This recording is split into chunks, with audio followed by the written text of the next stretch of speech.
নমস্কার বন্ধুরা, আশা করি তোমরা সবাই ভালো আছো। আমিও ভালো আছি। এই বাংলা শুভ নববর্ষের জন্য তোমাদেরকে অনেক অনেক শুভেচ্ছা আর প্রীতি রইল আমার তরফ থেকে।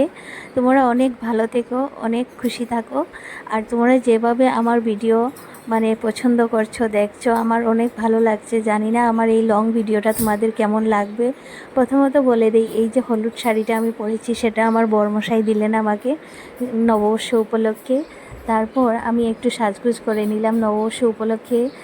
একটু আলতা পরতে হয়, সুন্দর করে সাজতে হয়, তার জন্য আমি একটু সাজলাম। তারপর একটু ঘর গুছালাম।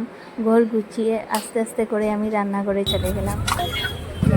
প্রথমত আমি আজকে রান্না করলাম ইলিশ পাতুরি, যেটা কলা পাতায় মুড়ে হয়।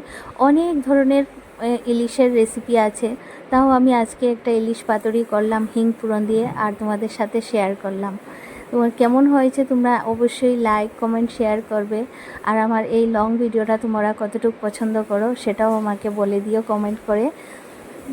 আজকে এই নববর্ষ উপলক্ষে বড়মশাই এই ইলিশটা নিয়ে এসেছিলেন, আর আমি এটা কাজু বাদাম বাটা শস্য বাটা দিয়ে করেছি, একদম সিম্পলভাবে যেরকম সবার ঘরে হয় সেইভাবে আমিও করলাম। সাথে কিন্তু আমি একটু হিং ফোড়ন দিয়েছি, দিয়ে তারপর কলা পাতায় মোড়া ইলিশগুলা একটা একটা করে আমি বাপিয়ে নিলাম এইভাবে কড়াইতে দিয়ে। তোমরাও করো আর একবার আমাকে কমেন্ট করে জানিও। জানি না কেমন হয়, আমি ক্যামেরাতে কথা বলতে পারি না, তার জন্য আমি আলাদা করে কথা বলি। আজকের জন্য এতটাই থাক।